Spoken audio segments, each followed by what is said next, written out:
not become a patron of the Geocache Talk Network? What are you waiting for? Patron levels start as low as a Bison Tube level at $3 a month. To sign up is easy. Simply go to the Geocache Talk website and click on the Become a Patron button, or go to patreon.com/Geocache Talk. Patrons now get the famous Blackout coin, invites to special events, and other really great items throughout the year. Become a patron today. Have you subscribed to FTF Magazine yet? FTF Magazine is the #1 geocaching magazine available. It is a quarterly magazine that you can be part of. Submit your geocaching milestones and adventures to be published. FTF Magazine is also interactive with puzzles to solve and the hunt to find Spartacus. If you can solve the puzzle or find Spartacus, then you will be entered in to win a special pack tag. Every new subscription, you will receive a special swag pack. Subscribing is easy. Just visit FTF's website, ftfgeo.com. Don't miss out and subscribe today. Good evening, everyone. Time for Puzzle Talk. Good evening. You got to keep that. Hang on. The Geocaching Puzzle Podcast, brought to you by the Geocache Talk Network. Here are your hosts tonight, Charles Watkins and Tom Brotherman. Good evening, gentlemen. Good evening. Howdy. Now that's when you do it. That's when you do it. All right. Howdy. Hey, our brains are fried today already. We overstressed our brains prepping for this show. Good to see you guys. It was good to see you guys last week before the unfortunate mishap I had, but we had a good time. Tom and I got to cache together on Thursday, and Charles and I got to cache together on Friday. So it was like a perfect storm there. And then Friday evening, I'm waiting for you to show up to your booth, and it's like, I know. When's he gonna get here? Where is he? And I missed the finishers event, which really bummed me out a lot because I'd been to the last few. So Charles, I'm sorry. I hope it went well. Yeah, it did go well. The finishers event went real well. I like that spot. I didn't get to go inside. I watched you fly the drone outside there, and it looked like a cool place. Yeah, it was a real good event. They had something going on that ended right at the, ended right as ours was set to begin, and so there were a lot of cool old rat rods and classic street rods that were there cool. At the event. The food trucks, however, they locked up and took off as soon as the rat rod motorcycle event was over. So that kind of was bummed, but the guy who I talked to was like, they were here, so I don't know why. Don't complain, they were here. Yeah, more people. Yeah, really. Yeah, but other than the food trucks bouncing, it was a great event. Announced that next year will be the last year that I host the Texas County Challenge Finishers Reunion. So sad. And that the giant Texas board that we have carted around for the last 9 of those events, last 8 of those events, is going to be retired next year as well. So if you haven't finished the Texas County Challenge and you want to be a part of signing that big giant board that I have for that event, next year will be the 10th annual event that I have hosted. And so next year will be year number 10. And time for, I think that at this point I have done my fair share of promoting geocaching within the state of Texas. I have promoted that challenge cache. I have worked hard to keep the camaraderie and the kind of group brotherhood, sisterhood that we have developed as county challenge finishers for the state of Texas alive and well. And, Texas is a huge state and have promoted geocaching all across that thing. And it's time for somebody else to pick up that torch and hopefully do a little bit more with it than what I've been able to do with it. But we'll see. There's still some cool things yet to happen. And by me stepping away from actually hosting that event and coordinating t-shirts being made and all the other stuff that kind of goes with it will kind of open me up to being able to do some other stuff, with the person whoever takes over for that. Right. So we'll see what happens. We still got a year to go. I've got one more event in me, and then we'll see what happens from here. Right. No, that's awesome. No, I've enjoyed. I was going to finishers events prior to even being a couple of years before Susan and I got serious and started actually like taking trips to get all the counties kind of thing. And the events have always been so much fun. And it's a time when if you don't when you go to any kind of mega, we've all been to megas where you're like, I wonder where so-and-so is. And it's like, there's so much going on that there are times when you just miss everybody. You just miss people. You're like, you go one way and they happen to be coming through another door and you just miss them. And so you don't always get to see everybody you would like to see. But the good thing about having the finishers event is I do know that everybody I know that was a finisher would be there. And that was always is always great, joy for me and fun is to see the people that I know and also meet the new people too. But anyway, enough about that. That was, but just we do really appreciate you, manning that thing and getting it all done. So. Okay, you finished what, 18 or 19? I finished. Let's see. The first year I had a shirt was Round Rock. So that would have been 19. I would have finished. Yeah, we finished we finished November of 2019, and I got to wear the shirt for the first time in March of 2020 at Round Rock, right before the pandemic. That was like the last event prior to the pandemic. So. And what was your number? 223. And I like started. The ammo. I started in October. I started October of 07, and we finished in 2015 in General R 66 and 67. And but we're up to like 298 signed the thing. Yeah, we're at 298 currently, right? So you think about it, that's still. I mean, we're 20 years into this, and we haven't broke 300 yet. That's a pretty small group. It's true.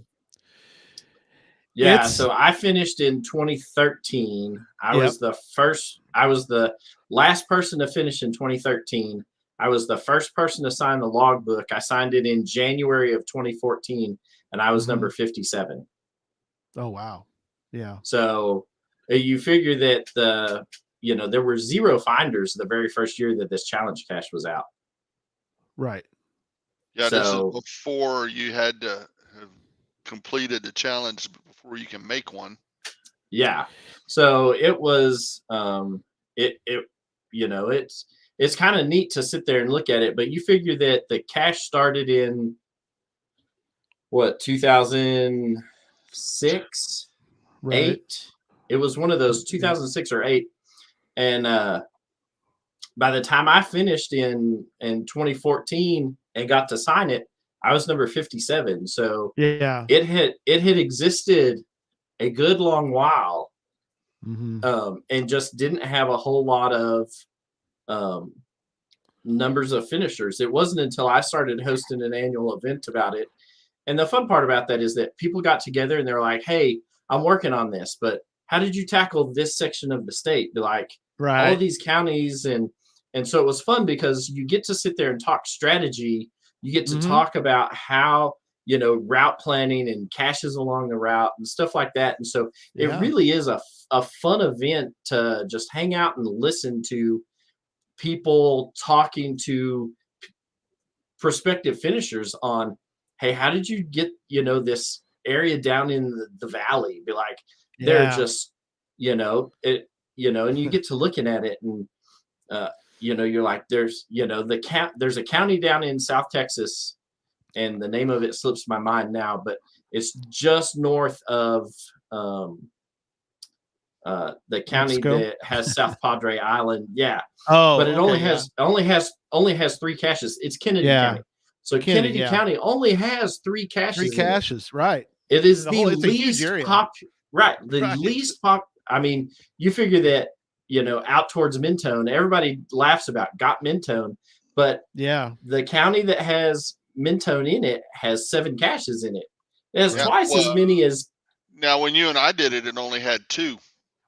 Yeah, it has more now. It has more Absolutely. now, but back then, everybody finished had the 2 that were in the one at the rest stop and the one at the virtual at the courthouse. Yeah.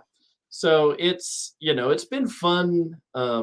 It's been awesome listening to cachers talk about strategy and going back and forth and whatnot. So it's gonna be real interesting to see how many finishers, now that they know that this year is going to be the last year of the big giant 4 foot by 4 foot Texas cutout that I have and whatnot. It's going to be interesting to see how many people finish this next year, knowing that unless somebody picks it up, that this next year is going to be the end of it. So what I'd say, if you're going to keep it up for another 10 years, you're going to need a bigger board. Starting to fill up. Now he's done. Yeah. Well, yep. So sort of related to that is obviously the event's always been, hopefully it'll stay, but that's my opinion. It'll stay with the Texas County Challenge. But tonight we're going to talk about the puzzles of the Texas County Challenge for this year. So as we've said before, the purpose of the show is twofold. One is to help you solve puzzles, but also the second thing is for you to create puzzles. And we want to give you inspiration and knowledge and education in both realms. So with that, I'm going to turn it over to you guys and tell us where we're going to start. And I'll put some info in the chat room for everybody to follow along, and also put them as a banner periodically too. So let me know where you want to start.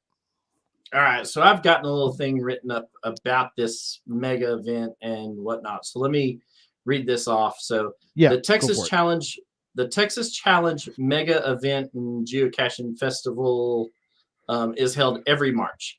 This year was the 20th anniversary of the event, and it marks the longest consecutively running mega event in the world, and possibly the longest running consecutively running event period. Right? So we haven't missed a year. Even with COVID, we didn't miss a year. So the idea timing was everything there. It was perfect. It was right before the pandemic on March of 2020. Yeah. And right as counties were allowing events to happen on the backside of that in Texas. On the backside, on the other side of it, yeah. The idea behind this event is that the state of Texas is broken down into regional teams, and you compete against other regions, right, to see which team can gather the highest average team score. Right. This year's competition in Conroe, Texas, had 120 geocaches hidden specifically for this mega event, right? They are not listed on the geocaching website, and instead are given out to team captains in a manila envelope, generally, with a stack of papers that they hand you It looked just like this. Like that. Go ahead. Yep. They hand it to you like that. It's got some sheets of paper inside it for the puzzles, because the puzzles are all just like these. And then they hand it to you with a thumb drive with a GPX file for the remaining caches that are in there. I had to give that back. You have to give that back. This year, of the 120 caches that were hidden for the event, 8 of them were activity caches, right? Right.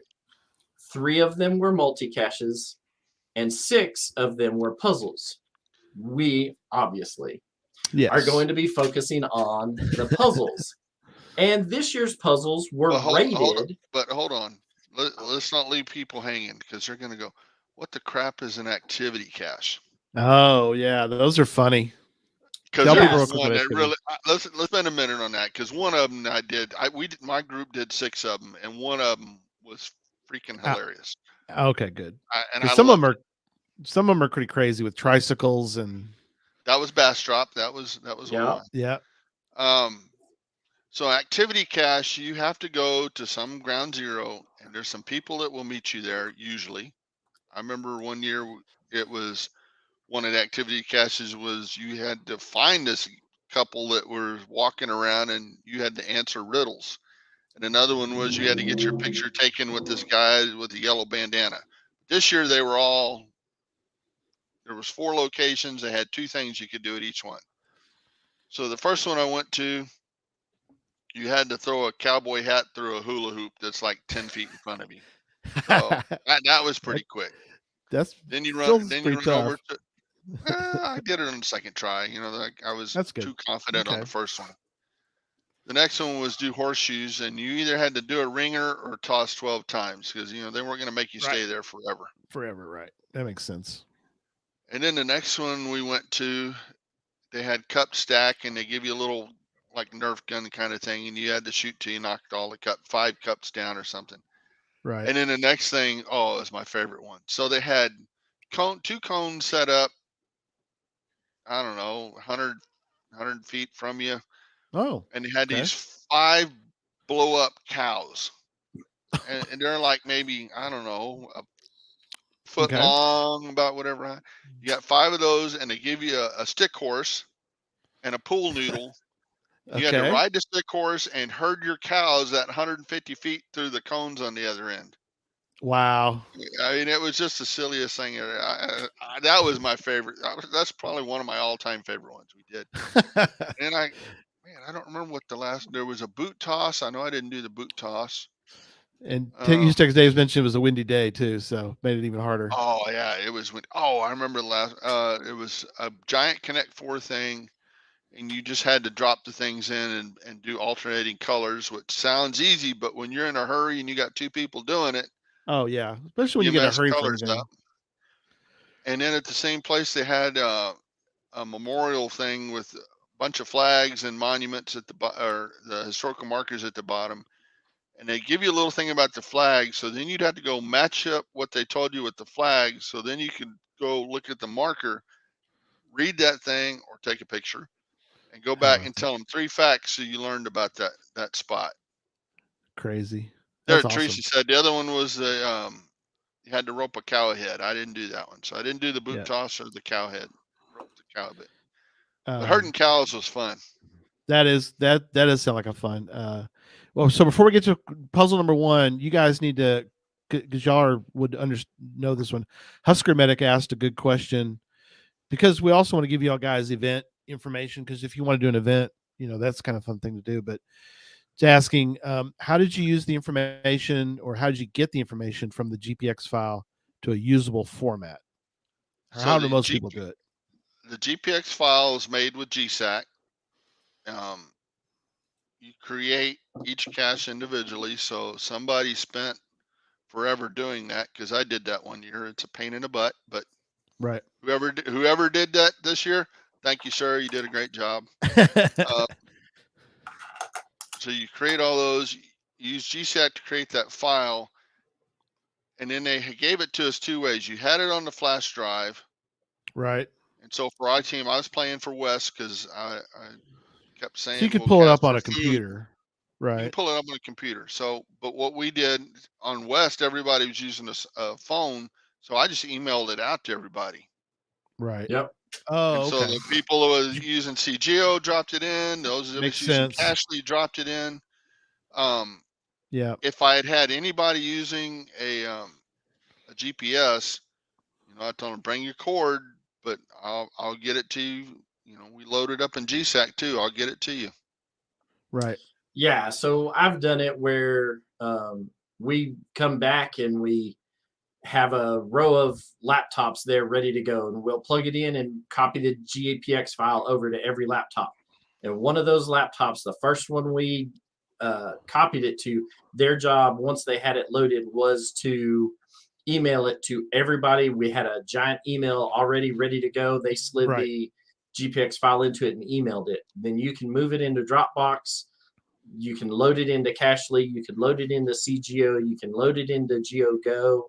All of those programs will all readily take a GPX file and load it. And then, you save it to a list for challenge, so it's not intermixed with real world geocaches. They're not right. So it's in its own list. Yeah, own list. Yeah, makes sense. And then that was their job. And the second, third, and fourth computer's job was to move that GPX file over and start loading people's GPSRs with it. We asked that you bring your GPSR blank and empty. That way there was no confusion, and we didn't have to worry about that. But we've done it that way, and that way works real well for everybody involved. So that's how you get the GPX file out, disseminated, and then and you assign the traditionals, a certain shape and color, and the multis a certain shape and color, and then the puzzles the same thing. The activity caches, I didn't participate this year, so were there first aid stations? They were the first aid stations. But they had them listed. But they had them listed as activity. They actually did it backwards, I guess, this year. It used to be they'd list the first aid station, and you knew that the activities were at the first aid station. This time they listed activities. At least that's how I kind of remember it.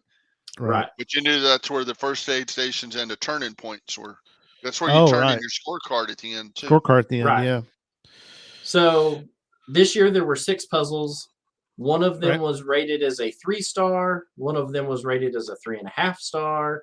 One of them was rated as a 4-star. And then 3 of them were rated as 4.5 stars for difficulty. Okay. After I talked to Robin One, who is a avid puzzle cacher there in the Southeast region. Me and Tom were struggling with a couple, and he was kind enough to call and talk to me about the 2 that we were struggling with and how to solve it. And so thank you, Jeff, for that. We appreciate that.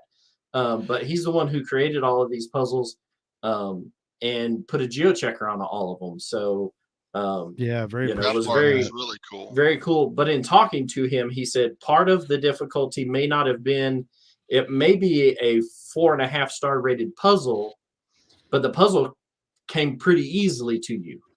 But finding the actual hide might have been a little more difficult. So he said some of the puzzles, they all got like a what did he say, a 1.5 or a 2-star bump because they were all hidden harder. So if you take that 4.5-star puzzle and take 1.5 stars, the actual puzzle part of it was a 3.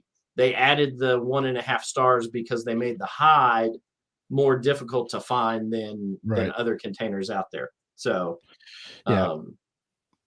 there's that. So Jeff watches, by the way, listens to the show periodically too, so he's familiar with Puzzle Talk. Yeah, so I told him we were doing this show tonight and whatnot. So he was cool.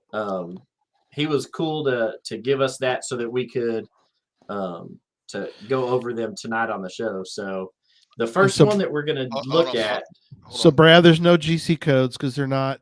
We're not going to have GC codes for you tonight, buddy, because they're not published in geocaching.com. They're legitimate puzzles. They're legitimate spots. And so we're going to use the same method of, we're going to teach you something and hopefully inspire you to do something. In this case, though, you can't go out and find these puzzles because they're already gone. They've already been picked up and put away. Right. So, but the puzzles themselves are going to be in the show notes. Yeah. So you can go in and look at them. And we have our notes in there for how you solve them. So you can go in and then be able to create one there. But these geocaches don't really exist in the real world. They were just put out for the mega event and then picked up on the way in. So no big deal. So the first one we're going to look at was for punch number 19. It was a mystery cache called Up, Down, or All Around.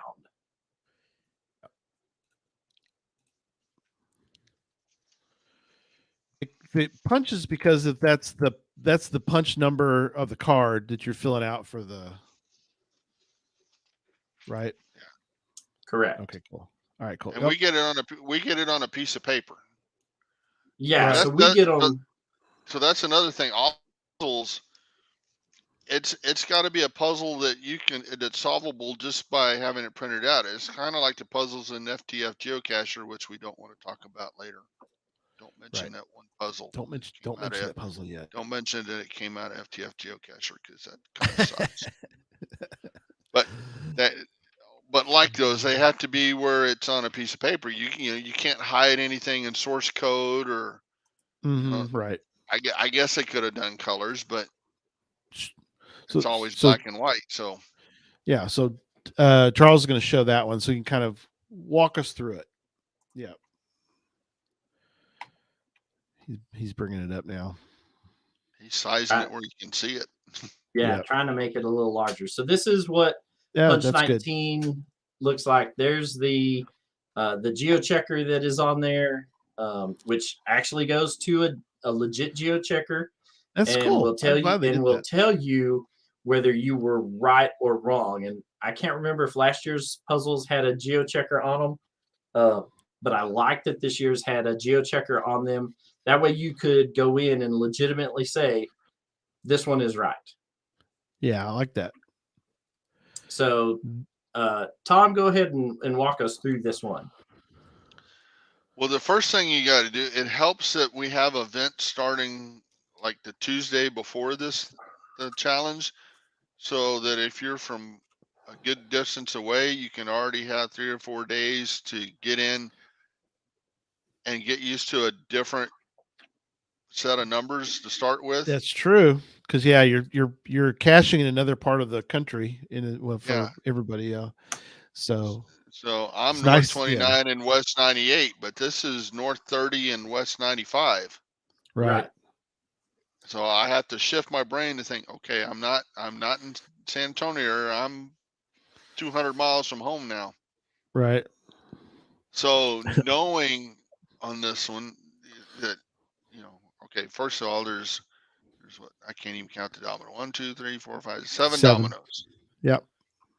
And you need 7 numbers for north and 7 numbers for the west to make something. If you're gonna use the 30 and the 95, so you already know there's 2 numbers for sure you're looking for. Yep. You got a pretty good idea what the third one is, and not too far off on the fourth. So really, the last 3 are the harder ones. So you're looking for 30 to start with. There's your 3 and your 0. You got a 3 down here on the bottom. So this is where the up and down comes into. That you're north 3 and 0. So you have to go from the bottom of the first domino to the top of the second domino. The third domino is the same, so it doesn't matter if you go straight across or cross up or down. Right. I See, I'm following you. Right, and so it's north 3 0 2 0. So you got to cross back down to the bottom. Gotcha. And then the same thing for the other way. Your west is west 9. So the top half of this first domino is 9 and the bottom half is 5. Right. And then straight across for 2 and then up for 8. So you kind of have to go up and down. Right. And mix and match them until you get it right, which is why the geochecker is so handy, because if you don't flip a domino the right way, it'll tell you that you got a wrong answer. Right. Correct. Yeah. But he had a pattern with this. So like with the 30, we'll say you went up, right, over, down, over, up, over. And you could follow that both ways. So if you started at the top, and you did the exact opposite for the other. Gotcha. Yeah. So it was cool that there was a pattern, but even if there wasn't, eventually you're going to get this because of trial and error. So there's a lot of trial and error if you. Yeah. This was a good puzzle that any of the teams could have done if they had figured it out. Sure. Gotcha. So it should look like this. You're going to start here and go here. Yeah. And then go over. Right. And then go down. And then go over. And then go up. And then go over. Right? So that's going to be your north coordinates. Wow.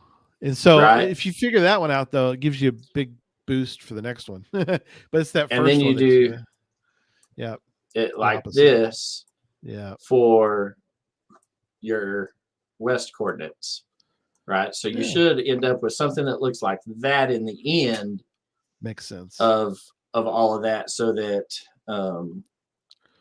you get your north and west coordinates. Right. Excellent.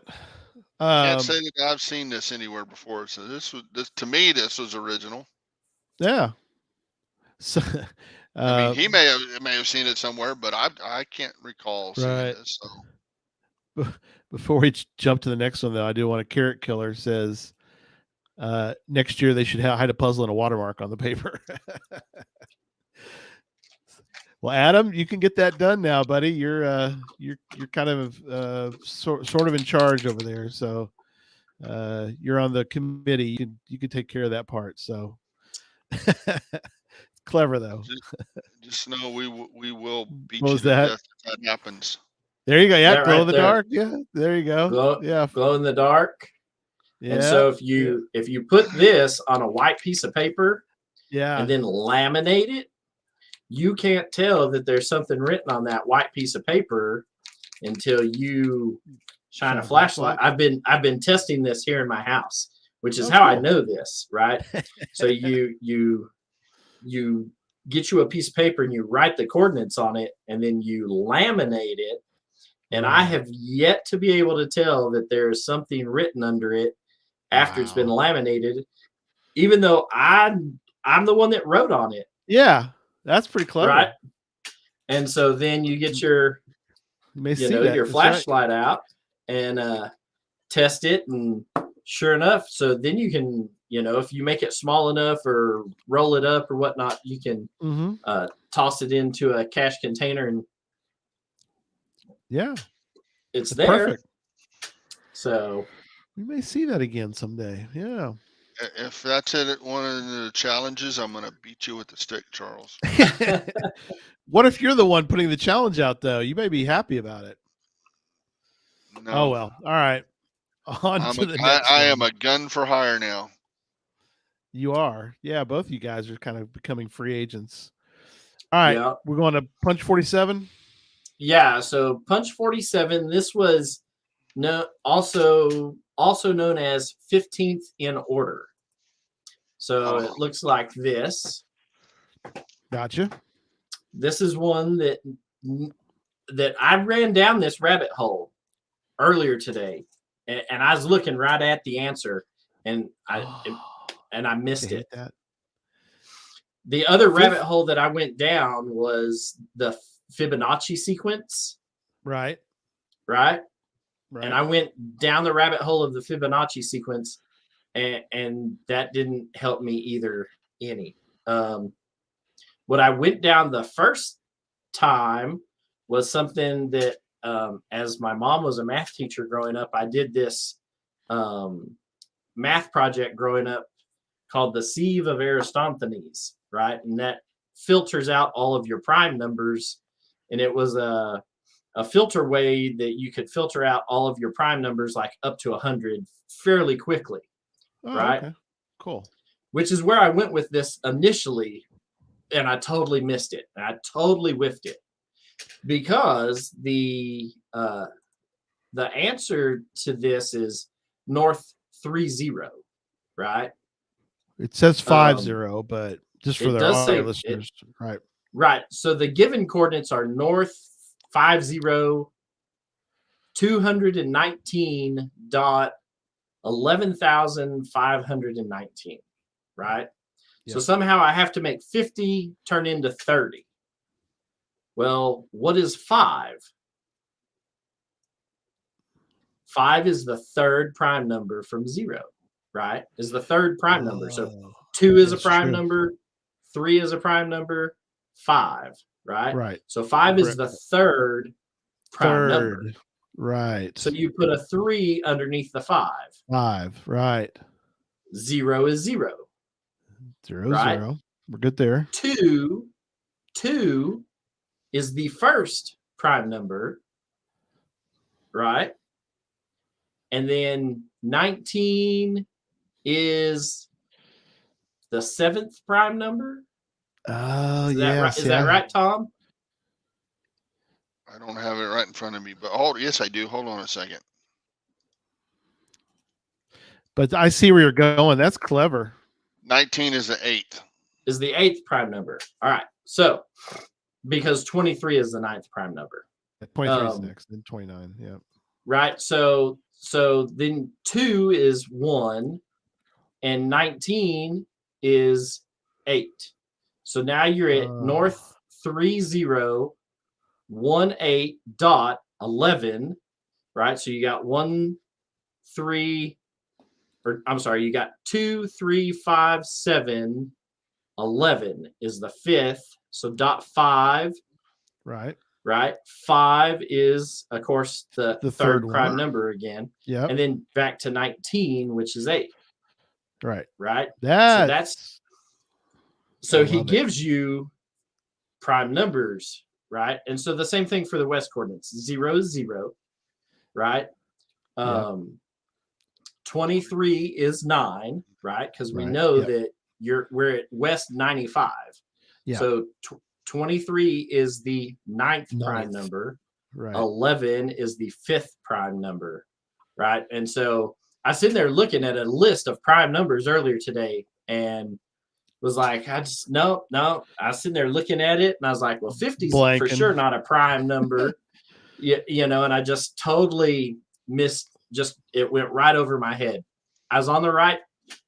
So this was one that we needed to call and talk to Jeff about. And Jeff was like, oh yeah, it's prime numbers.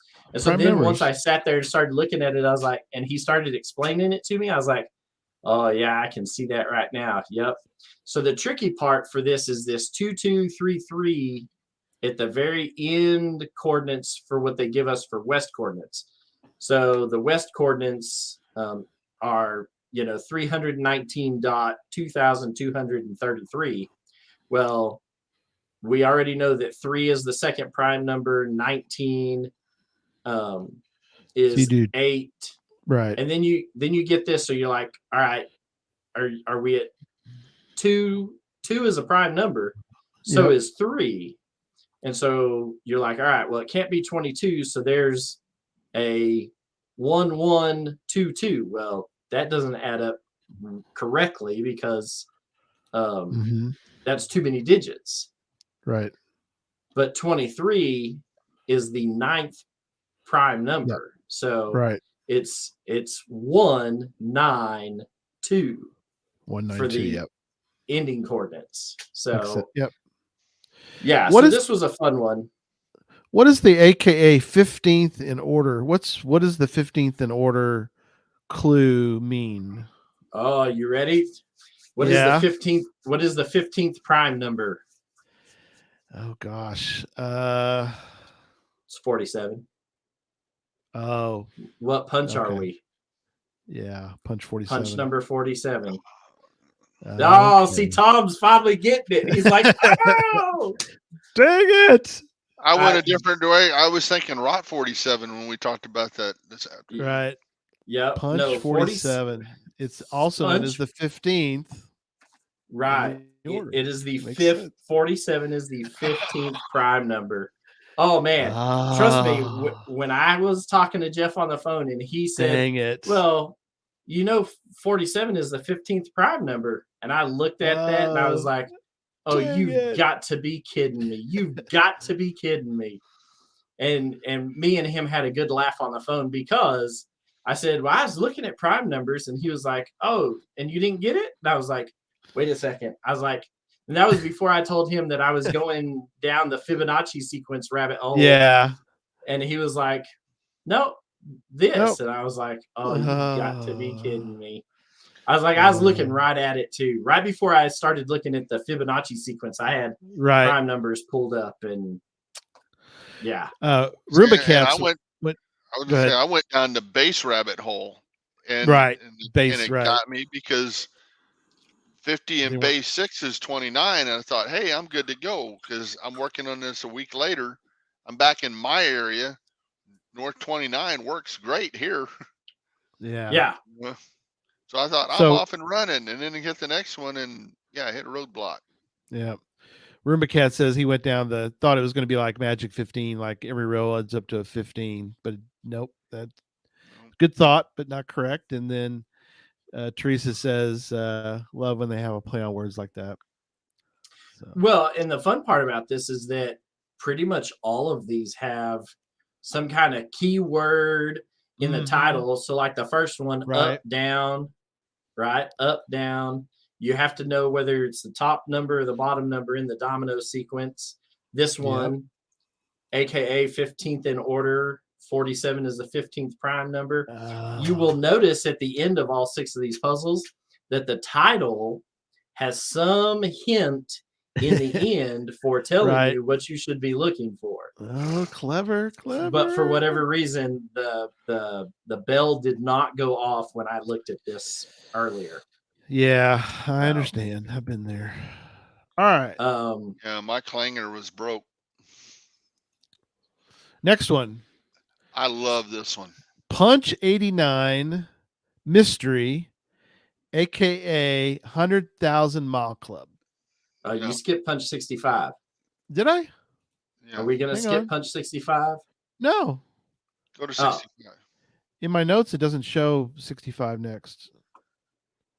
All right. Well, we'll jump to 89 then. No, that's fine. Do 65. Nope. We're here. We're already here. Okay. Punch 89, aka 100,000 Mile Club. All right, cool. And I looked at the second number in this, and I knew exactly what these were. Oh, did you really? Cow, that's cool. Yeah. Sometimes I did not. I just Googled that first set of long string of things there, and that told me what it was and where I was going. I love this. Is a good puzzle. Yeah. Real quick, by the way, from the last one, don't panic. Geocacher says 223 is also prime. So good thing there's a checker. That's really true too. So otherwise you could have gotten a little bit off kilter on that one. Anyway, go ahead. Yeah. So these are all, well, so what does 100,000 Mile Club sound like to you? 100,000. Somebody did the Texas County Challenge. It feels that way. It's a lot of windshield time. Trust us. We know. We've all been there. And some of us said it twice. Charles did it twice. There have been a few people. And if it was funny, we were talking to some other cachers there who did that, pretty much did it twice. Nov 64 has done it twice because she is a finisher way ahead of me, and she completed it with her husband when he decided to get serious about it. So she has actually done it twice as well. Hey, Teresa's in there. A race. A race, yeah. She says, yeah. It could be. I looked at the. I was gonna say real quick. Last thing on the Texas on doing the finisher event or doing all the counties in Texas. Nobody has any excuse, and the reason because of Holojosi, the Mad Finn from Finland. He completed the Texas Challenge, not in Finland, but he came from Finland, and he completed it. I think he said it took him 10 days. He did it two trips. 3 trips. 3 trips. Three, yeah. But so the first trip he got one cache in the state of Texas so that he could have the state. Right. Right. And then he came back during Geo Woodstock when it was in Fort Worth. Right. And did roughly half of the state. He told me that he told me that this year he flew in and did 130 counties in the week prior to. Oh wow! Right, so he did 130 consecutive counties to finish it. From talking to him, because I talked to him at length at the finishers reunion, and then we gave him a ride back to his hotel that night after the Cool. event. So Yeah. very cool guy to talk to. Oh, I about love it. Yeah, So, he's a great guy. I got to talk to him a little bit at the breakfast event. I got to talk to him for a little while there, and I've got to talk to him a couple times. But I love talking to Yossi. He's a great dude, but yeah, a lot of windshield time. So 100,000 miles. Rimba Cats has as a suggestion of possibly that it's the distance the Tesla Roadster was launched by Elon Musk. How far from the Earth it currently is 100,000 miles. So, well, he's at least got the right thing. So okay. he's got a car. What do all cars have? Oh, I think Quincy's onto it. It's usually 13 or 15 digits. Yeah. Depending, they standardized VIN numbers. There we go. Yeah, Quincy's got it. Little metal strip up there on the dashboard. Right. So they don't panic suggested with a car getting 100,000 miles. That's true, but yeah, VIN numbers.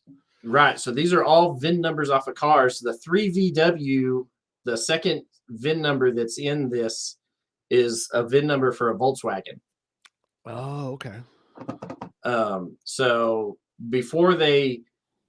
once they standardized VIN numbers, then it became this was very easy to look. All VIN numbers that start with a 1 are made in the United States. Okay. Gotcha. Right. And then every country thereafter. So Japan is assigned a number, China is assigned a number, Germany is assigned a number. And so if Canada is assigned a number. And so when we went to standardized VIN numbers across all auto manufacturers, okay, they all got designated, countries got designated numbers or letters in which the VIN numbers were to start with. Okay. And that is how all VIN numbers are still done to today. So I'm willing to bet, looking at this first one, Tom, do you remember what this was? This is a Ford. It was a Ford. I was thinking that the Z down there is Italy. Yeah, could be. So everything that's not with it starts with a 1 is made in the United States. F is for Ford. Okay. The J is going to be a Jeep brand vehicle. So they all have standardized VIN numbers by manufacturer. So the first few digits are going to all be very standardized. 1 is going to be made in the US. The F for the second one is going to be whatnot. So Direwolf pointing out there's 15 of them. So that's wonder what that would indicate. So somehow, right, every one of these is going to have to stand for a number somehow, right? Yeah, right. That's the thinking. The guy took pity on us, and some of these repeat. Right. Okay. So the second one here, the 3VWCA21, that is also the third VIN number on the second line. Okay. Right. So that number repeats. So we already know that we should be north 30. Right. And so you can probably assume that this is a 0 as well for whatever digit wherever this falls in the puzzle. And when you look at it, it's based off of the last digit in the year that this vehicle was manufactured. Right. Oh, wow. How would you know that? Well, so VIN numbers are all Tom, what did you use to find these? Well, the first thing I did is I copied that first thing, and Google's my friend. I put it in there, and it came up that was a VIN number because I didn't know it was a VIN number to start with. Okay. And then I found a good VIN checker. I don't remember. I have it in the notes. That was somewhere online. Yeah, I've got it written here somewhere, but clearvin.com is what I used. Yeah. Okay. And then I just put those numbers in, and it would tell me a whole bunch of stuff about that car. But that's the thing, though, is there's a myriad of info. So you got the VIN number, you got the car, and how did you determine where you would go next. I guess that's the Okay, next. so there's 15 numbers there. Right. So if you use, north 30, 20, and whatever, Yeah. that's 7. If you include the 0 on the west part, that's going to be 8. That's 15 numbers. So Yep. you can almost assume that first number has to be a 3. Right. And when you bring it up and it says I think it was a 2003 Ford Taurus. It's like, Oh, bang, okay. it's a 3. And I've already got it in my brain that it's going to be that last digit. So when you go to the second one and it was a 2000 VW something or other, I don't remember. Right. Like, It's a okay, 0. You're thinking, we're 0. on to something. And then when you hit the next one and it's Right. 1992, if I remember right, I don't. But it So kept you're going. thinking. So it's kind of a combination. So when you do these kind of puzzles, say I would get lost and get frustrated and give up. But in these kind of puzzles, you're doing really kind of two different things, right? You guys, you're looking for, obviously, if they're duplications, or if because of the fact that there's 15, you can kind of use the information that they give you, which is the lat and long. You got the first part of your latitude and longitude given to you, so you kind of take that information and you use that as part of your final sleuthing of it. With him asking for 15 on this, and if it's 15, you already know what 5 of them for sure are going to be, and pretty darn sure what really 7 of them are. That helps, let you know you're on the right bunny trail when you're going down this. Right. I mean, when you get to 30, 20 something to start with, and then you go over to the 8th one and you get a 0 and a 9 and an 8, and then another 2. Yeah, you're hopping down the right trail. Yeah. But it's so good to have that kind of. I mean, it's good to have that in your brain as far as thinking. Like, well, we the last show we did where we talked about the Riddler and the riddles, that there was those the first puzzle that we were given in the movie The Batman, which, by the way, I thought was really good. I hope everybody's seen it. I thought it was a good movie. I've seen it twice. Have you really? Yeah, it's incredible. It has a double letter, and so you're like, oh, or it has a double symbol, and we're assuming obviously symbols are letters in that particular puzzle, and so you're like, oh, double letters. Well, how many words in the English language have double letters? There aren't a lot of. I mean, how many letters are commonly doubled? And there's only a couple. S is doubled and L is doubled. So there's kind of ways. So sort of in the same sort of and UU. That's not that often. What, vacuum? No, W. W. Oh gosh. I'm putting him in jail. That's it. Dropping him from the show right now. No, I'm kidding. We're muting him. We're muting him. No, but in the same sort of vein, you guys are taking information you already have, which is that these clues are you have already built in. The first one's a 3 because you know that. So now, right? Okay, cool.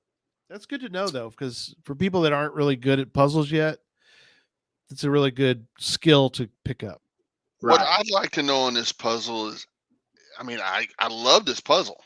It was great. This is a good puzzle for the thing because it's doable in the amount of time. I mean, you can't do a puzzle in here that takes you 5 hours to solve because it's only a 4-hour thing.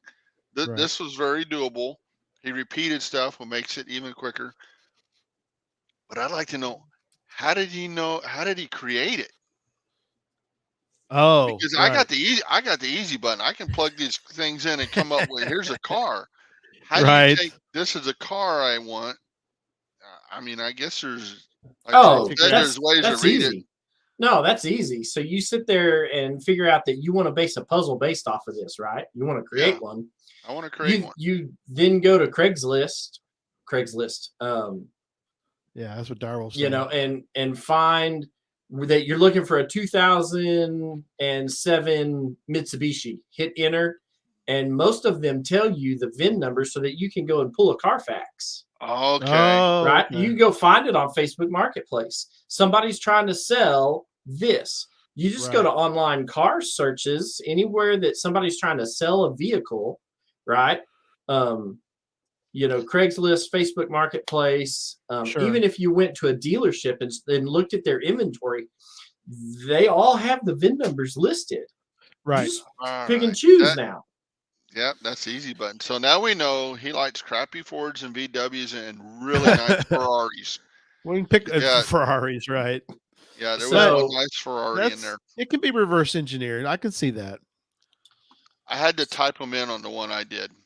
Yeah, so we do not get these puzzles in digital format. Tom, hold up the stacks of papers.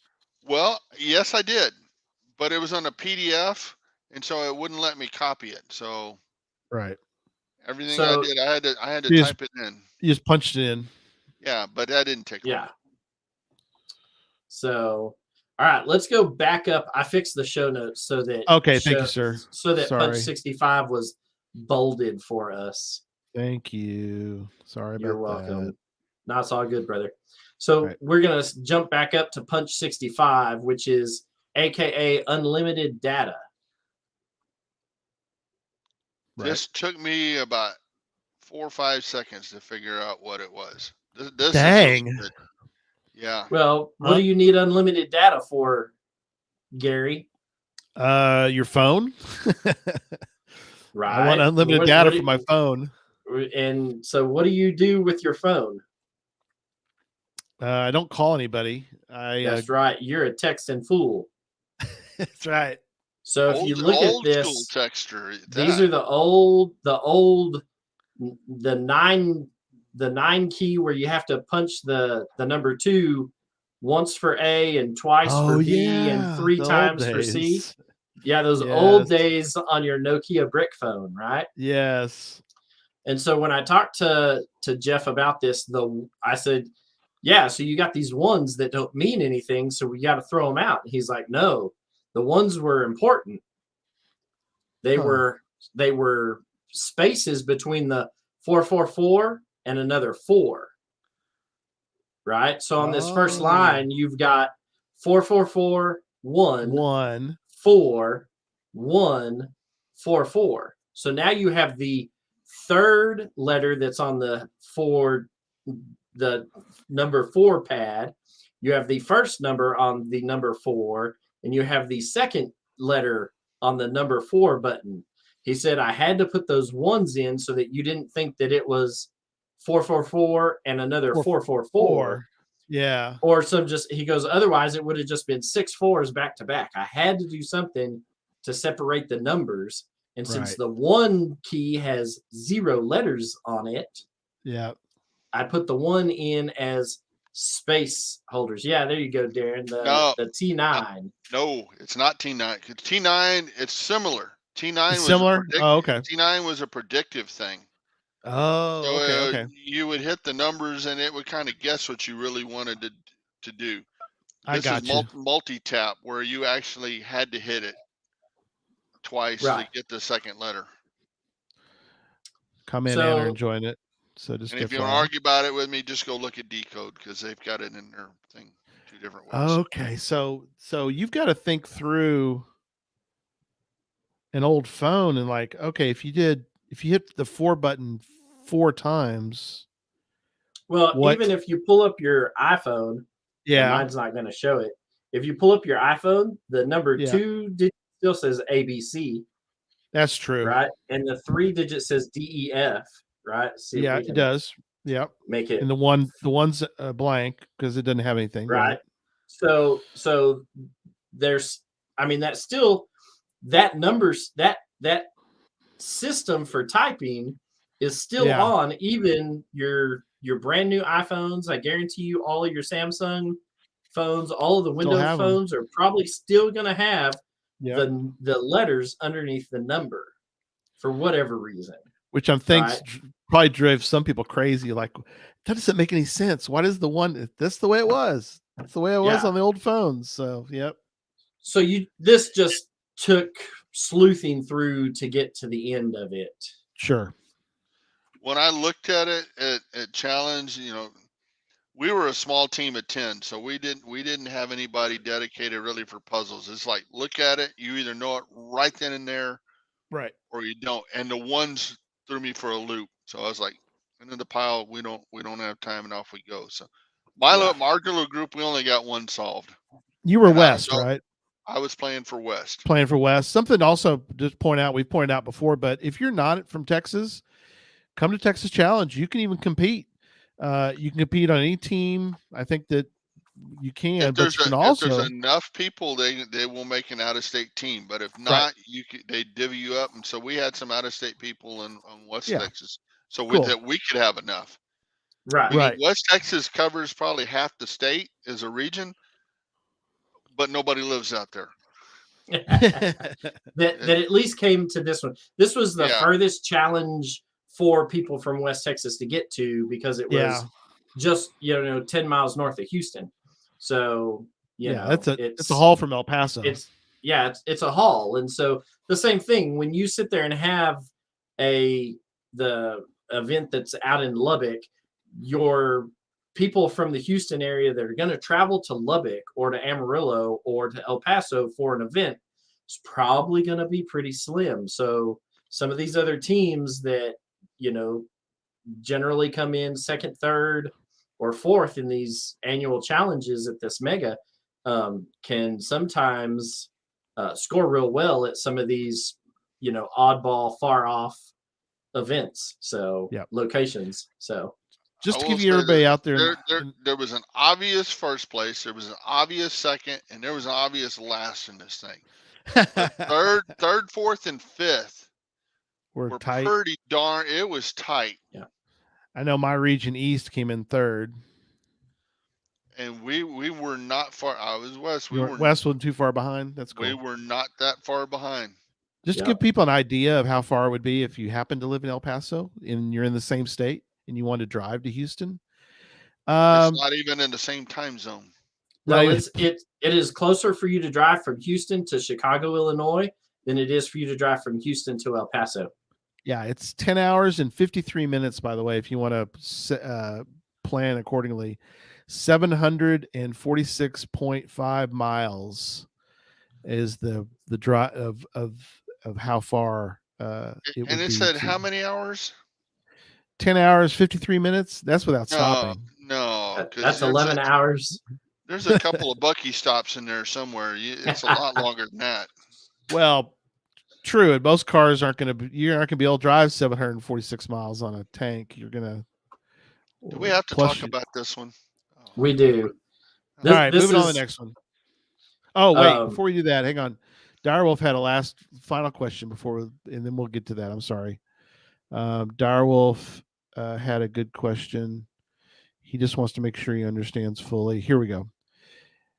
Explain to him how 33444 converted to another number or word. That's two different numbers. 33 is the letter E, and 444 is the letter I. So in this, let's get back up to it.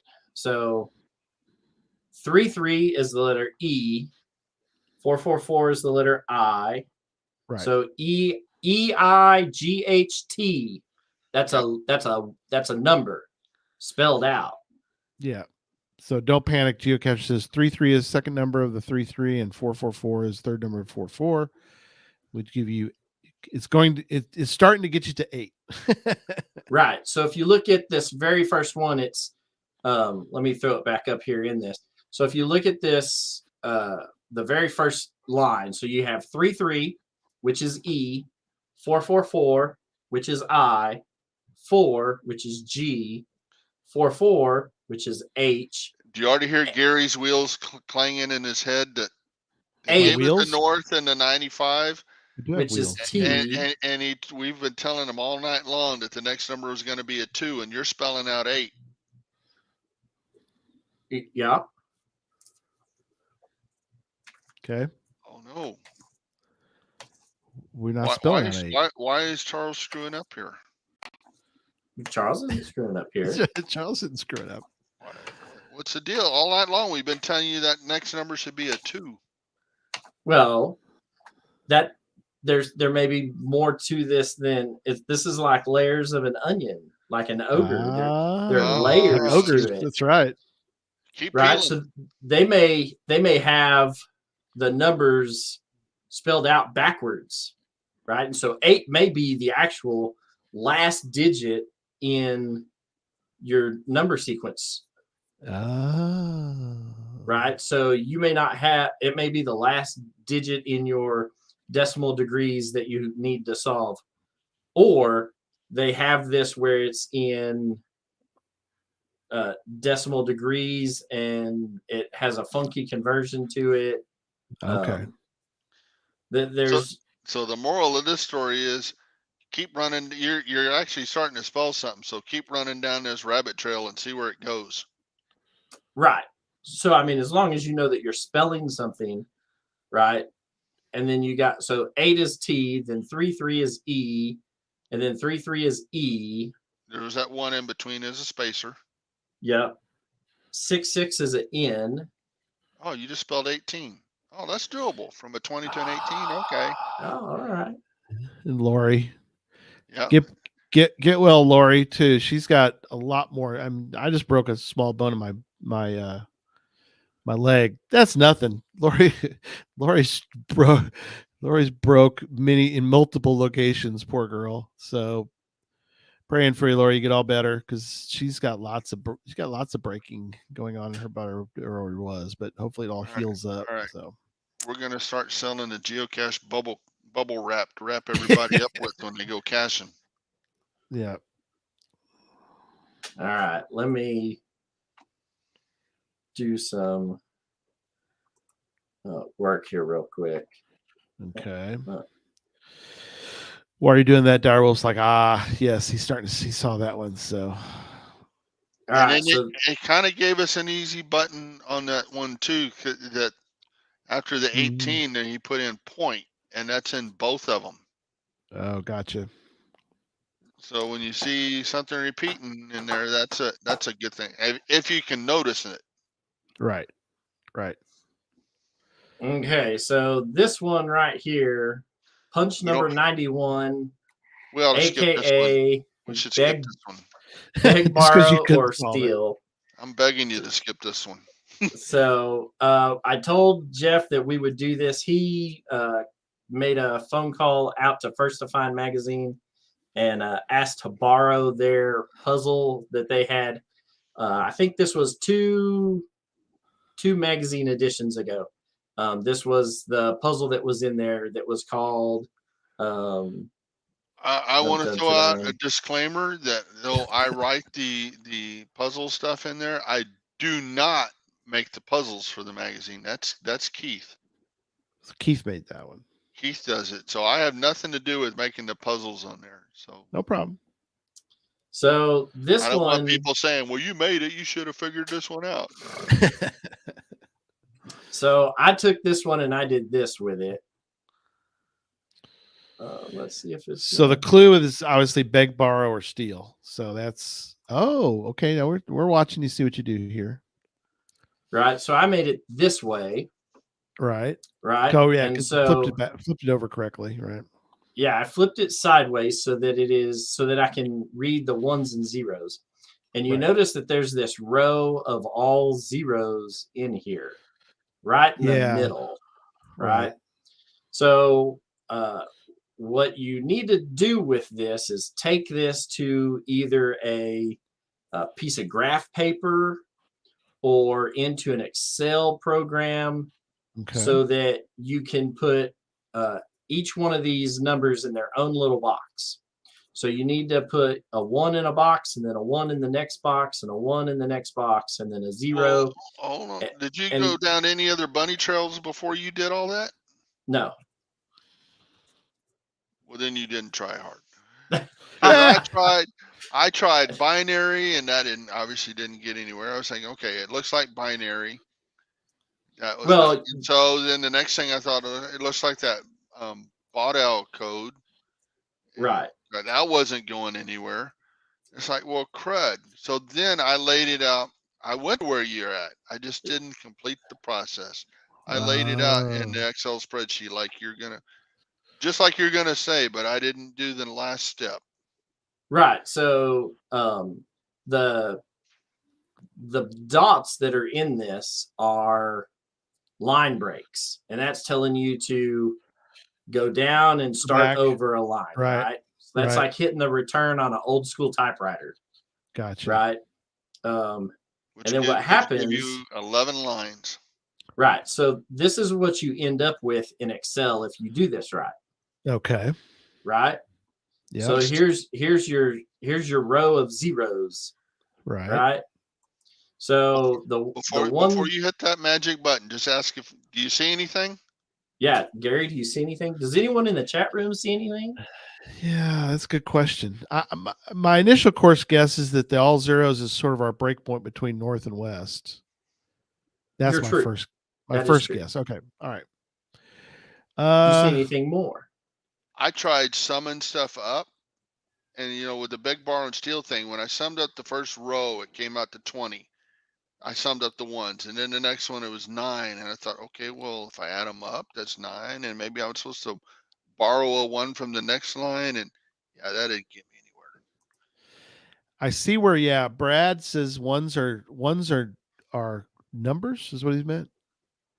I wouldn't say ignore the zeros. What I'm going to do, and this is what I did, I highlighted the entire spreadsheet. Right. And then I went up here to conditional formatting. Right. And I went down here and clicked new rule. And I said I wanted a 2-color scheme, and I wanted the number 0 to be orange. Yeah. And I wanted the number 1s to be yellow. And I hit OK. There you go. Yeah, Darwolf said he saw the 3. Yeah. But now I love that one. I love that is awesome.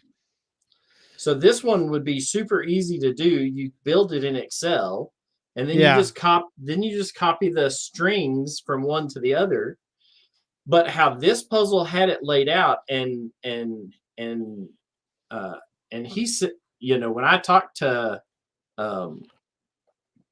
Jeff about this, he straight up said he stole this from First to Find magazine. He called and talked to Keith and got permission to copy it. I'm going to stick with you said he stole it, and I'm going to sue him for copyright. Copyright. Claim some points back and get a bronze ammo can. Right. So that's where you get your beg, borrow, and steal from. Right. Right. So you could do this. And so when you sit here and look at don't show that let's one. See. No, you're right. You could probably achieve the same thing using graph paper. I can see that. Right. When he had this, he had it turned sideways, yeah. Sideways like this. And he had it where the numbers weren't that's all we got. They're not all on one long string. He's got them broke up into multiple strings. And if you look at the line at the very far end right, it doesn't have the same amount of numbers as every other line in there. So he did a good job of breaking this puzzle into indistinguishable, right? Mm-hmm. But between every hard dot were 27 characters, right? And your 27 characters ended up being 11 rows deep. You had 5 and 5 with a spacer row of zeros in the middle, right? Yeah. And so you take this, right? And if you apply your conditional formatting, you end up with that, right? But I walked you through the conditional formatting because some people may not use Excel real great. Yeah. Sure. Right? And so you could make this puzzle the same way he did and then turn it upside down so that when people go through and do all of the Excel, the numbers are upside down. Sure. Right? And so what you end up with in the end is something that looks like I guess you could mirror it too. You could do a mirror version of it. You could end up with something that looks like that, right? And then you're like, oh, it's upside down. I need to rotate my noggin 180 degrees. Something 2L 256 EE69 Joe. Yeah. Who is that guy? Maybe it's a VIN number. No kidding. That's smart. Yeah. So very cool to do this, but I knew that this one was throwing Tom for a loop. It was throwing me for a loop. We went down several different rabbit holes trying to figure out what was what. And it wasn't until I talked to Jeff and he said, well, so look on the piece of paper that you got for this one, Tom. Yeah, I bet you're going the same place I was. What was this one worth? What punch was this? 87. 87 was worth. Or I'm sorry, 91. 91 was a 3.5 2. This would have been 6. This would have been 7 points. So this was not. Oh man, this was severely underrated, I think. So, I guess my question is, does he on that piece of paper? Is the deal where he gives First to Find magazine credit on there? No. Oh, because it's in the digital format. So the PDF document that we have, he says, I give credit to First to Find magazine for letting me use this. It was at the very bottom. Did it? Oh yeah, it does. It's down there at the very bottom, right? Yeah. So he gave credit to First to Find magazine for the idea behind this puzzle. And if you happen to have copies of First to Find magazine, if you have your subscription, then you would have already seen this puzzle in a slightly different format, but the exact same puzzle. Yeah, it would have to go back quite a ways. And Direwolf's saying that he looked at the last 5 issues. It's not in any of those, so it's got to be back a ways. Well, this wouldn't have been in what I wrote. This would have been in just the puzzle that Keith puts in there. Yeah. And the reason they're called punches is because you got to punch your card, Direwolf. You have to punch you have a punch card. You have a card that you actually put hole punches in to turn in. So it'd be so much easier if y'all would just show up and play. But hey, if you can't come, and you still, I'm going to do some recruiting. Just saying, if you show up, you know what was going on. Which Charles, are you going to play next year, Charles? As long as the individual challenge does not back up does not end 30 minutes before my finishers event starts, like it did this year, then the answer is yes. If they do some crazy stuff like they did this year again, then the answer is no, because my event is going to take precedence. Well, that's the individual. I'm talking about for the team part. Oh, maybe. Okay, so you're a maybe, and Gary, no, you're usually not, but someday I will. I'll tell you this. Then I'm recruiting both of you and everybody else in the audience. Teresa's going to help me because Teresa really is West. I was just a gun for hire. Y'all could make a West still team. Play, and because you can do phone a friend on this stuff, and we can just we'll put the email list together and send you the puzzles, and y'all can solve them. Because the larger teams do have an advantage of this if they've got people that aren't playing that can sit aside and solve puzzles. West had the bare minimum of 10, I think. You're not like they're not like North that have the 100 people with the fancy holographic like VR goggles and the they've got the robots running around. North Texas was not that big of a team this year. If you look at the picture of people, the picture of people who showed up for the trophy presentation before the CETO event, there weren't a whole lot of people. It was a smaller team than what I have historically seen North Texas have. But North Texas also has a dedicated group of people who sit down and their sole mission is to solve the puzzles. They're either solving or they're driving and navigating and right. So like in my little group, there was 3 of us. You'd think Tom's solving puzzles. No, Tom looked at it for about 2 seconds, and then Tom was navigator. So yeah, I could do it. But I remember back to when it was in Bastrop, and I wasn't playing because that was my challenge to put on with our team.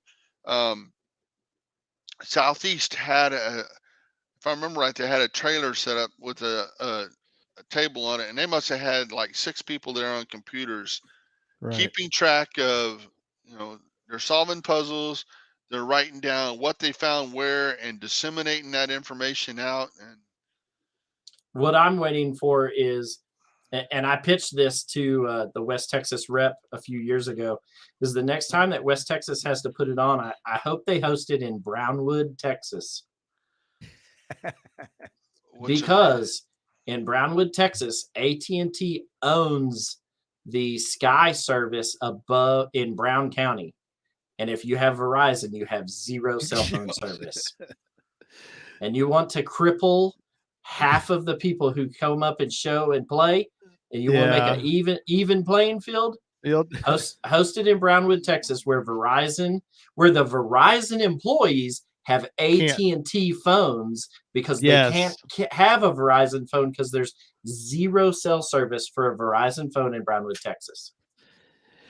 Yeah, that's insane. But we can't get into the night. But that is insane which makes sense. AT&T was smart. They went and grabbed all that. So all right.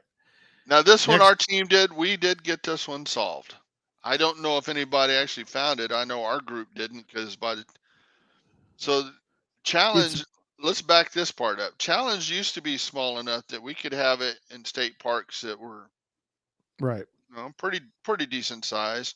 Sure. I would love, if Teresa's listening really closely here and takes over Weston when it's her turn to put one of these on, that we go back to San Angelo State Park. That place was pretty cool because that was like 11,000 acres.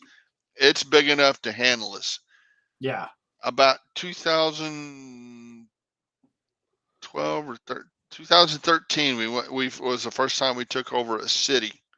And since then, that's what we would do because we're too big for most of the state parks. Yeah. Yeah. So this was Conroe and really surrounding areas. Some of these went out for a ways. Cut and Shoot. There's a cache out in Cut and Shoot we went and found. Charles. That's the other hard thing to remember. When I look, it takes me a couple of days to get used to. When I'm looking at the map of Conroe and I see, okay, there's a loop around Conroe. Right. Well, I'm used to the loop around even 410 around San Antonio. The inner loop was a good 20 miles across. Right. So I'm thinking, it's 20 miles from here to there. No, it's just like 3 or 4 miles from here to there. It's no it's not the loop. same. It is not the same. Not the same. Have lights on their loop. They have lights on their loop. Yeah. Right. Yeah. Forget not like 410 that's a interstate kind of. All right. So with this one, you start up here in the top left in the cow's horn and you end in the bottom right at the cow's tail. I like this one. I've seen these before. I don't know. I think they're clever. Yes, but it's not straightforward. It's not. So as you start through here, you're going to go 3 and back and around into the 0. And then see if I can get bigger. The 2. No, that's getting bigger than that. Okay. Well, let's see if Charles can. That's good. Yeah, there you go. Perfect. So that's you're going to come around and go 3, 0, around the ear, down the snout, 2, back and around, and 2. And then you come around here and you either have to go 9 or 7. Right. And you kind of finagle it around and realize that you need to go 9 and then, down and around to the, 7. Like a long way around that hoof down there. I remember that. Yeah, you got to go through the 2 and down and around and then to the 8. And then that's the end of your north coordinates. And so your next number that's your 0 or 9. right, is a 0 or a 9. The only number that you can go to is a 5. Right. So you're thinking, wait a minute. So, but if you do this, if you start at the tail, down here, that's 0, 9, right? And then there's 5. So they have the west coordinates backwards. Right. And so if you get to here, that's the end of the north coordinates, and you just stop. Gotcha. And start all over. Right. And then you start at the tail and work your way back to the midpoint. Right? 0, 9, 5. Right. Gotcha. And then you got to work. There are several ways that you can go through this thing. Right. So you can go from here down and around to here. And you either go up or down. Yeah, you can either go up to 3 and a 1, or you can go down to 2, down around the leg, and then back up here to the 1, right? So there are a couple of ways to do this maze right here in this section of the cow to get through. So you just some of it is trial and error, and some of it is knowing where you're at in the world. That helps, right? Well, right. So MS Paint or, which is what I used. But most of these teams, if you don't have a dedicated person to sit and solve these puzzles, you're sitting there trying to do it with a pen and get out the door so that you can go geocache. Yeah. So you got to get going. Yep. Because this event is timed, you only have 4 hours. You can either spend your 4 hours solving puzzles, or you can spend your 4 hours out there getting your team as many points as possible. Yeah. Right. And so the puzzles are just a portion of that. Yep. And knowing that you have multiple routes once you get to this section of the puzzle in which to go through to solve it, you really need to be time conscious as to how much time you're taking. But this puzzle, just like the rest of them, he does give you a tiny URL with a checker. Right. So in this, you start in the upper left and go through the maze. The north coordinates are in order forwards. The west coordinates are in the order backwards. And so they're your final coordinates for that one punch. Tom, your team solved this puzzle, but you didn't find it.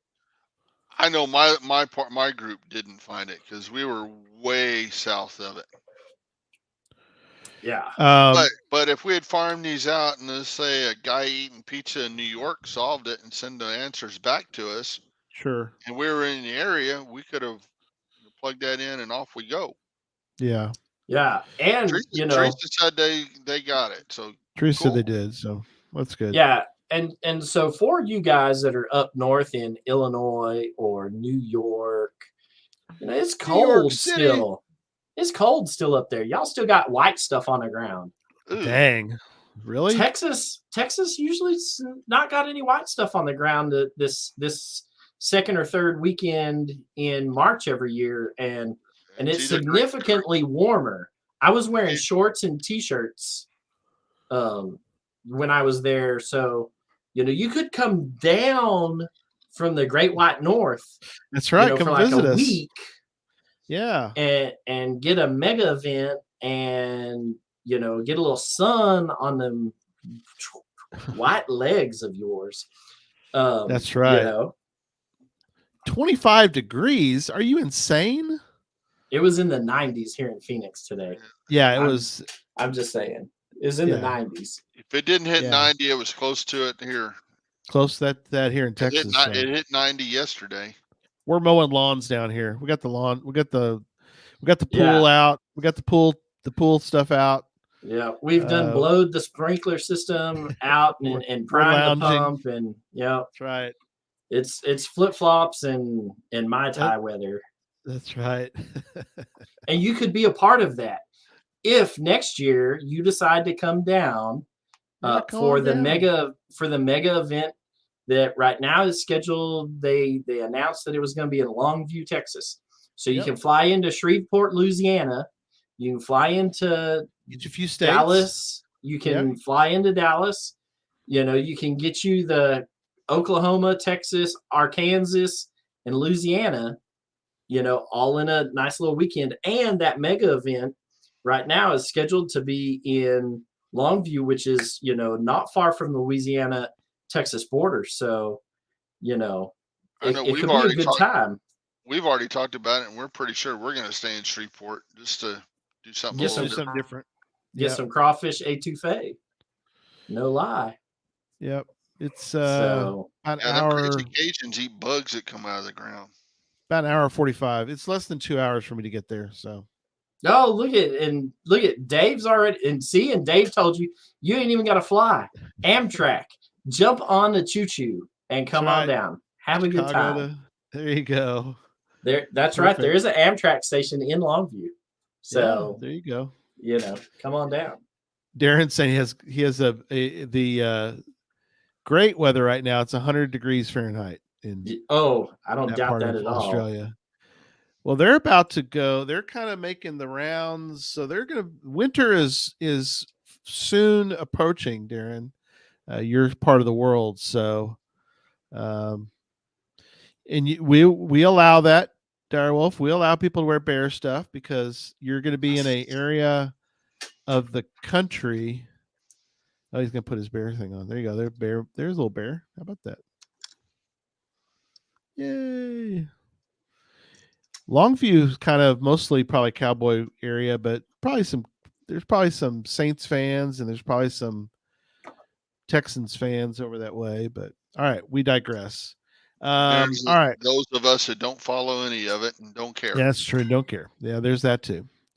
Well, guys, what are some of your final thoughts for tonight? While you're formulating those thoughts in your head, I do want to mention a couple things real quick. The last two events for Cache Fest will be published soon. One of them is done. The other one we're still working on, and so we're waiting on 2 insurance tweaks that have to be done. So that's what we're waiting on. Once we get all that done, it'll be done. Those will be done. Then we have to get the Sunday event will also be done as well pretty, as soon as we can. But just to let you know, if you want to do the escape room challenge, the 10-minute challenge with your group, the times for that, there's very few of them left. So if you want to do it during that Thursday morning event, then you need to sign up. The information is on the event page if you're coming for that. If not, you don't have to. We'll escape for food. Just saying. That's right. You'll escape for food with any group you want. Yep. And then that's good enough for now. And then Darwell says he really liked the VIN number 1. That's his favorite. Yeah, I like that one. So what are y'all's final thoughts? Go ahead. Gary, I gotta ask you though. You're a couple months into planning this mega. This is the first mega you've planned, right? Yeah, I helped a little bit with Mingo Madness, but yeah. Yeah, but you're deep into this one. I'm more deeper into this one, right? Yeah, and if somebody ever comes and says, "Hey, you want to help plan a mega again?" What's your advice? Run. Yeah. Well, that's the joke about being friends with D or being friends with Ryan. Simmel, yeah. It sucks to be D's friend. It sucks to be Ryan's friend. Yeah. But absolutely. I wouldn't trade either one of them. So no, absolutely not. No, they're doing great. You guys are, you got your thinking caps on. You're going to come up with some great stuff for Puzzle Academy. I know. All the academies are going to be great. I mean, it's we got Charles look right. No, that's you, Charles. You're going to trust me. You guys will come up with some good stuff. So I know that. Looking forward to it. Yeah. So I like the domino puzzle in this. I like the prime number puzzle in this. I like the 100,000 mile VIN number one. And I like the beg, borrow, and steal, even though we're not going to talk about it anymore. We're not going to ever talk about that. We shall never speak of that puzzle again. They were, the yep. They were awesome puzzles. Definitely, as long as you looked at it and you knew what you were after, definitely doable with a scratch paper and a pen in the room. A Google search on one of these right there would get you the VIN numbers and whatnot, and prime numbers. Very, very doable in this. Sure. And I like them. I'm going to take some of that and run with it. I built the puzzles for Moga this last year, but I like the format in some of this, and I know, to cache events that have puzzles, listed at them, or have a puzzle section to them, or this event in Memphis that's coming up that's got a puzzle section in it.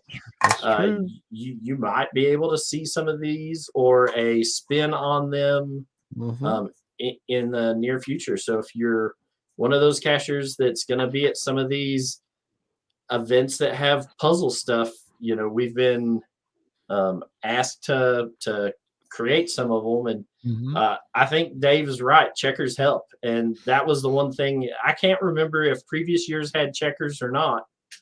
I know they might have had checksums sometimes. Yeah, I know the ones that from last year when we were in Cisco. I don't think we Cisco. had them in Cisco. Cisco did not have checkers because I can remember getting to somewhere and like, it says that it's another 45 feet out there in this field on the other side of this barbed wire fence. Yeah, that has a purple painted post. So we're definitely in the wrong place. We took a wrong turn in Albuquerque trying to solve this. And we went back and then Tom was like, oh yeah, this is where you messed up right here. And I was like, oh, of course. Oh God. Yeah. I really like the checkers because, as you mentioned, purple fence. You got it in Texas. You need to be very aware of where you at, because some people, they take it serious. They don't call 911. They do 911. They do their own. They'll call 911 after they come pick up a body. Yeah. Because less than 3% of Texas is public land. So remember that if you come down here, that 97% of this state privately owned. So that's why we love our parks and cemeteries for caches, because there's not a lot of public shoot first and then call. So I think I got it. Bang, freeze. So I think this year's puzzles went really well. I think the Robin one, Jeff did a phenomenal job in creating them. Hats off to him, because they pretty much said, here, make it work. We need 6 of them. And he made 6 of them happen for them. So hats off to him. They were phenomenal puzzles. I'm excited to see where some of these things go. And who knows, you may see some more of this, along the way. Yeah. Perfect. Yeah, I gotta say he did a good job, because like I made the ones for Cisco, and I copied some of them were old stuff. It's not easy to come up with a puzzle that everybody hasn't seen already 1,000 times, that's doable on a sheet of paper and doable in a reasonable amount of time. And he not only did that, if you compare like the VIN number one or the maze, you could have given the maze to a 5-year-old and say, here, knock yourself out, and they would just do the maze, don't worry about the number, and they could solve it for you. You could give the teenager the one with the VIN numbers, and what do you find here? The prime number one that threw me for a loop is a little different kind of thinking. So he varied how people don't think the same. I remember a puzzle. Cheryl loves joking about this one with me. I'm early days of us caching, and I'm looking at a puzzle that came out, and first to find's there for it, and I don't see it. And she's laying on the couch and says, hey, come look at this puzzle and tell me if you can solve it. And she walks over, looks at it for about 2 seconds and says, yep, and then goes back to the couch and like, get back over here. She solved it in about 10 seconds, and it's like, huh? I didn't have a clue, because don't think the same and go down different bunny trails. So And then we did go get First to Find on that. But I wouldn't have gotten it without her. So Yep. thanks, honey. Thanks, Cheryl. So all right. yeah. Well, good stuff. All right. Yeah, well, good cool. job. We will see everybody again on Puzzle Talk, and that will be on, as I pull it up, and I'm stalling till I can pull it up. That's It 17th? will be, yes, April 17th is the next Puzzle Talk. Yes. If in America, have your taxes paid by then. Right. So you'll be good to go. All right. Thanks, guys. Y'all did a great job. And we'll see you guys soon. And we'll say good night to everybody. Good night, everybody. Night.